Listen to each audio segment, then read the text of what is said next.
Voilà, Go Entrepreneur, on est vraiment dans la dernière ligne droite et on vous remercie toutes et tous d'être venus aussi nombreux, nombreuses ici, donc autour de la main stage pour bien écouter les réponses qu'on se pose aux questions, bien sûr, hein, notamment celle-ci. Est-ce qu'on doit y aller seul pour lancer sa petite affaire? Sinon, avec qui créer sa boîte? Avec qui s'associer? C'est pas toujours facile, hein, parce qu'il y a des équilibres subtils peut-être à trouver, des règles à respecter. Tiens, justement, on va voir ça avec deux très bons exemples, Bash et Dijo. Bash, avec nous, c'est Barbara Bocara. Bonjour. Barbara Bocara, qui est cofondatrice et présidente de Bash, et puis les deux cofondatrices de Dijo. Avec nous, Anouk Le Terrier. Bonjour Anouk. Ah, alors pourquoi les micros sont fermés? Je ne sais pas. Parler ou alors ils ont été... Non, est-ce que c'est allumé ou pas? Non, alors non, bon. ça ne marche pas. Ah, Si. ça marche pour Anouk, très bien. Bon, on va se débrouiller. Lisa Soulois, bonjour. Bonjour. Ah vous, ça marche, c'est bien aussi. Cofondatrice de Dijo. Tiens, on va commencer avec vous, hein, en attendant que le micro refonctionne du côté de Barbara, ce qui est peut-être le cas d'ailleurs. Dijo, c'est une marque de compléments alimentaires pour le ventre. Alors, comment vous avez créé ça et pourquoi vous y avez pensé? Qui commence? Anouk, Lisa? Allez, Anouk. Allez, je me lance. Alors, la petite histoire de Dijo, c'est qu'il y a 5 ans maintenant, je suis tombée malade. On m'a diagnostiqué une maladie de la thyroïde. Donc, sur le papier, rien à voir avec le ventre. Mais en prenant soin de mon ventre, je réussis à mieux vivre avec cette pathologie. Et avec Lisa, on est amis d'enfance. C'est à ce moment-là qu'on a le déclic de se dire personne ne prend soin de son ventre, alors que c'est le pilier de notre santé. Et ça change énormément de choses. C'est vrai, on n'y pense jamais. Vous avez raison maintenant que vous dites ça. Et c'est hyper tabou. Personne ne parle jamais de ces sujets de transit, de ballonnement. Ah oui. Et du coup, on a créé Dijo pour changer ça. Oui, Lisa, comment vous avez créé votre entreprise, justement? Et à quelle période? 3 ans, 4 ans? C'était il y a 4 ans maintenant. 4 ans, ouais. Et effectivement, quand Anouk qui est tombée malade, je l'ai beaucoup accompagnée dans sa démarche. Moi, j'ai toujours été une grande sportive et passionnée par l'alimentation. Et c'est vrai que quand on s'est rendu compte qu'en prenant soin de son ventre, Anouk arrivait vraiment à rétablir son état de santé, on s'est dit, mais il faut qu'on le dise à tout le monde, prenez soin de votre ventre. Et on a voulu vraiment créer ce nouveau geste de bien-être qui est celui de prendre soin de son ventre. Et comme le disait Anouk, vraiment lever les tabous et que maintenant on soit fier de dire, je prends soin de mon ventre. Alors, ces compléments alimentaires que vous fabriquez chez Dijo, ça ressemble à quoi? Vous les vendez sous quelle forme? Sur quel point de vente? Racontez-nous. Anouk. Alors, ce sont des cures d'1 mois. Notre produit principal, ce sont des probiotiques, donc les bonnes bactéries pour réenrichir notre microbiote. Et donc, on est vendu à 90% en ligne sur notre site internet. Pour la petite histoire, chez Dijon, on est autofinancé depuis le début de l'expérience. Et c'est grâce aux réseaux sociaux et notamment le fait de construire une communauté, une audience, qu'on a réussi à vendre nos produits en ligne, en parallèle de la R&D qu'on a développée avec une campagne de crowdfunding. Qui sont vos clients? Lisa? Alors aujourd'hui, nos clients sont principalement des femmes, mais on se bat pour convaincre tous les hommes aussi de prendre soin de leur ventre parce que... Quels arguments pour convaincre les hommes, pour me convaincre de prendre soin de mon ventre? Lisa, vous avez 30 secondes. On sait que vous aussi, vous êtes concernés et surtout, on sait que vous piquez les produits de votre femme quand elle les commande chez nous. J'ai plus de femmes. Non, mais effectivement, chaque ventre est unique, mais homme ou femme, on est tous concernés. Aujourd'hui, les femmes sont un petit peu plus attentives à leur bien-être, donc naturellement, elles se dirigent plus vers nos produits. Mais nous, on s'adresse absolument à tout le monde, aux personnes qui veulent optimiser leur bien-être et se sentir mieux au quotidien, et aussi aux personnes qui sont concernées par des troubles plus quotidiens. Alors, Lisa et Anouk, vous êtes amis d'enfance ou pas? Ouais, vous êtes rencontrés où? Alors, on faisait du poney ensemble Dingue. quand on était jeunes. Ah ouais. Pour la petite histoire, oui, on est originaire d'une petite ville de Chinon, donc on est très proches, nos familles se connaissent, Ouais. nos grands-mères se connaissent. Vous connaissez le vin, non? C'est ça? Le vin de Chinon, le château, la région, enfin voilà, tous les bords de Loire, bien sûr.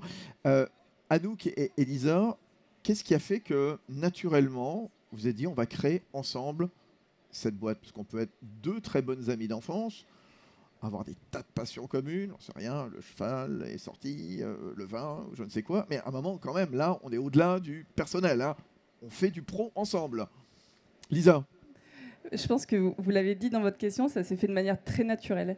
Quand Anouk est tombée malade, elle a dû arrêter son stage de fin d'études. Moi, j'étais aussi en transition professionnelle et je me lançais en freelance.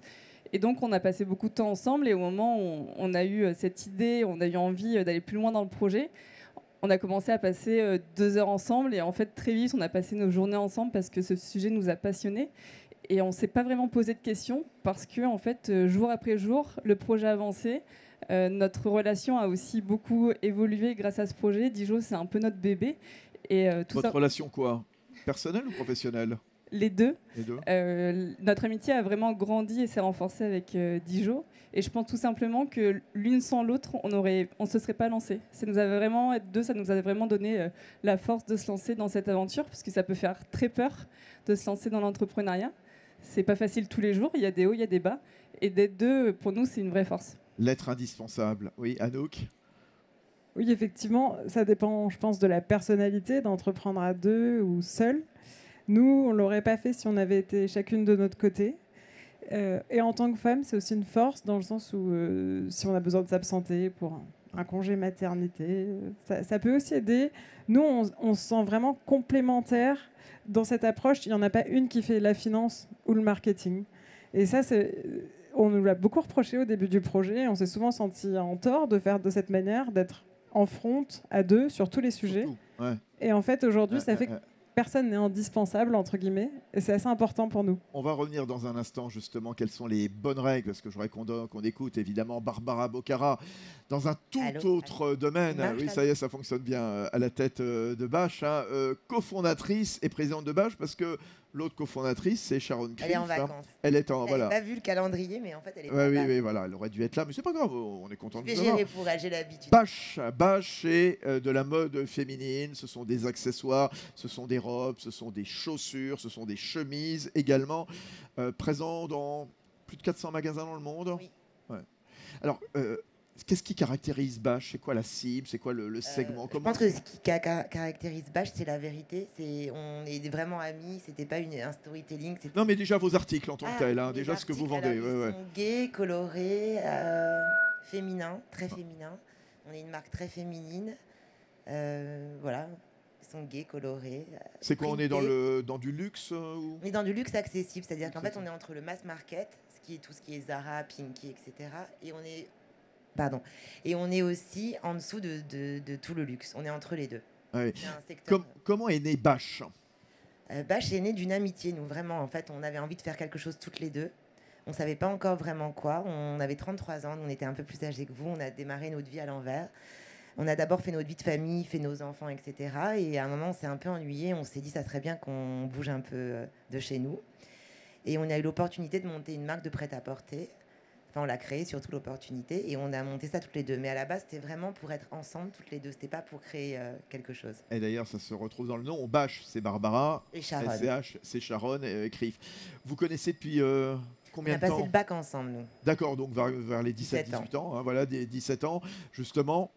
Vous continuiez à vous voir, à vous fréquenter? On était très amis. On s'est mariés quasiment à peu près à un an près, à la même période. On a eu nos enfants à peu près en même temps.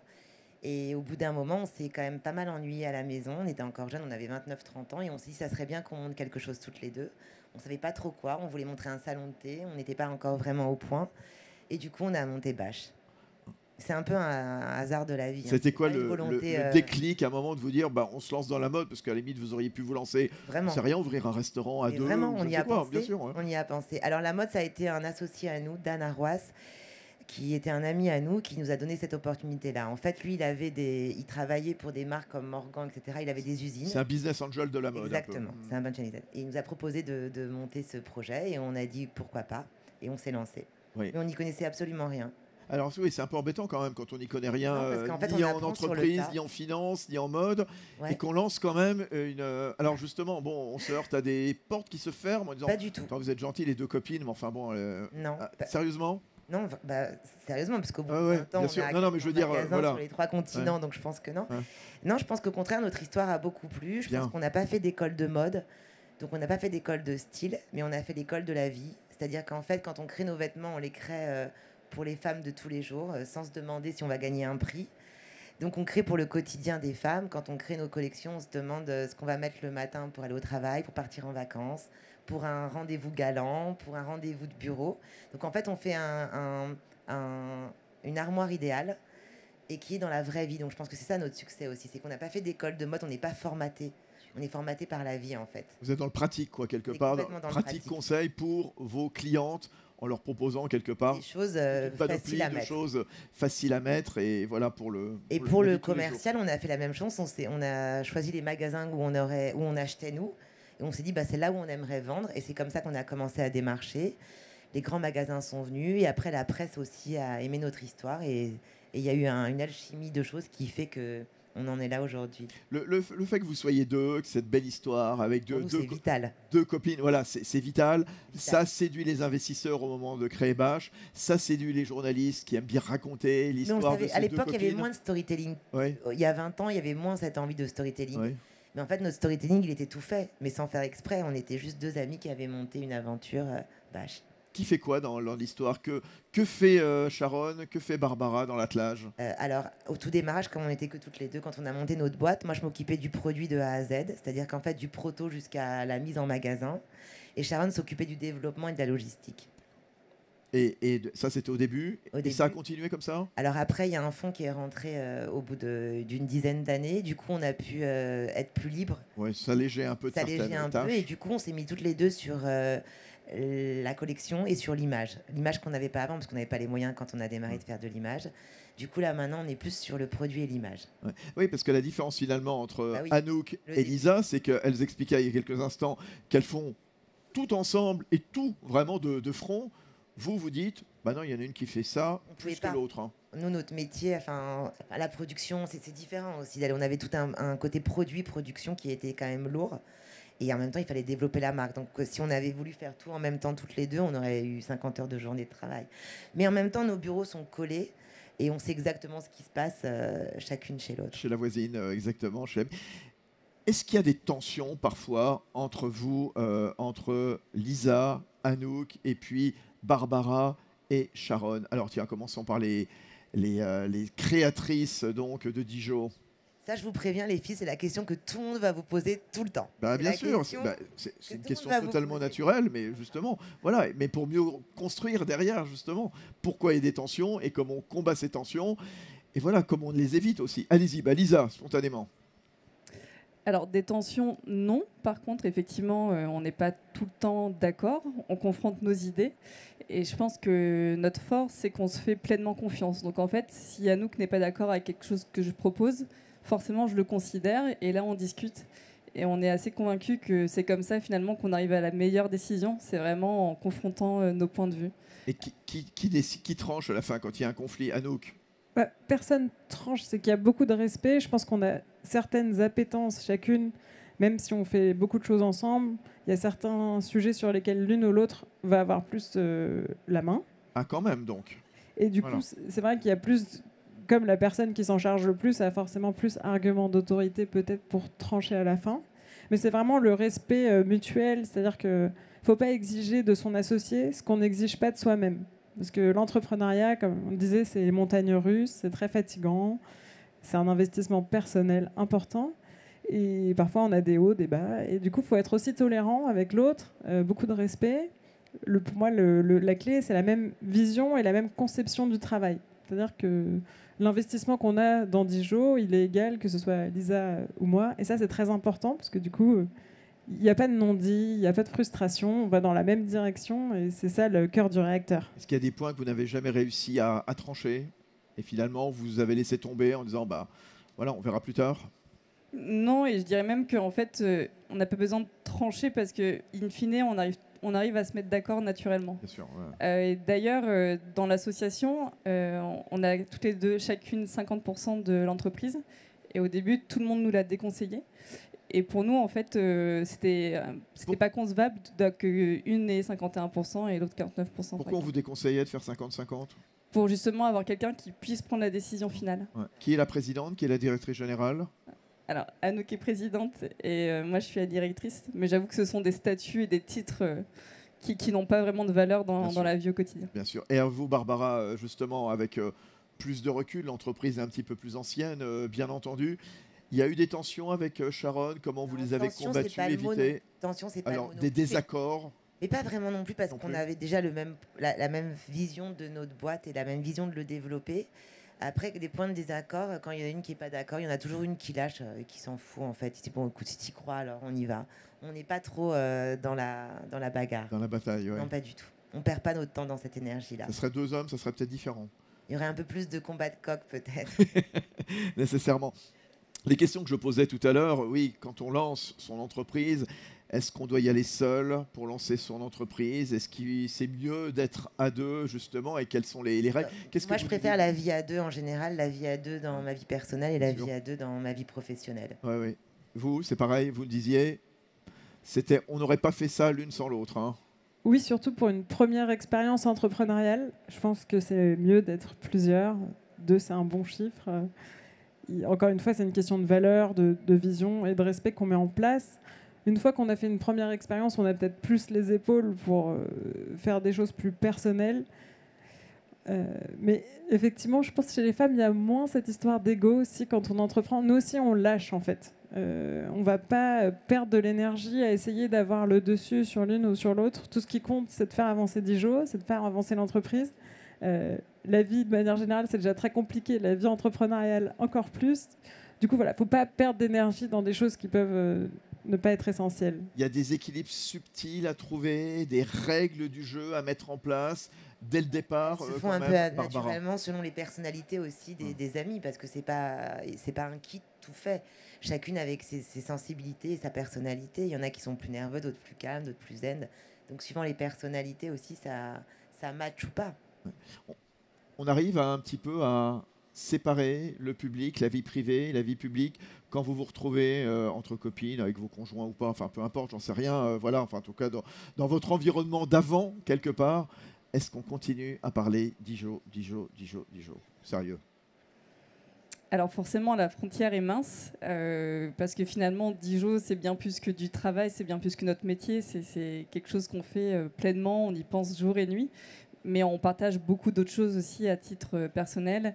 Je suis aussi témoin d'Anouk pour son mariage, je suis la marraine de son fils, donc Dijo, ça ne s'arrête pas juste à la sphère professionnelle. Après, forcément, en tant qu'entrepreneur, on parle énormément de Dijo. Nécessairement. Et puis, vos entourages, nécessairement, à un moment, vous en parlent. Quand ils vous voient toutes les deux, c'est « Tiens, comment va votre boîte ?» Finalement, peut-être en premier, plutôt que « Comment vas-tu personnellement ?» Oui, et d'ailleurs, c'est important de préserver ça. On passe beaucoup de temps à deux, parce que notre entourage, nécessairement, nous en parle beaucoup. Il y a toujours un bon conseil de quelqu'un. On avait un peu l'impression que tous nos proches avaient envie de monter une marque de probiotiques et on se demandait pourquoi ils ne le faisaient pas. Ils ne le faisaient pas avant. Ouais. Donc ça, c'est assez difficile et il faut rester très protégé parce qu'il y en a une qui peut être un peu sous l'influence de quelqu'un d'extérieur et dire il faut absolument faire ci, il faut absolument faire ça. Voilà, encore une fois, il faut penser que l'autre a autant d'importance et parfois il y a des choses extérieures qui peuvent graviter. Il ne faut pas les laisser prendre la place dans ce binôme. Il faut faire attention. Barbara, alors, des conseils à donner à ceux et celles qui nous regardent justement, qui se disent tiens, j'ai peut-être envie de m'associer avec un très bon copain, une très bonne copine, peut-être. Déjà, il faut beaucoup d'amour. Ça, c'est vraiment la base de l'association.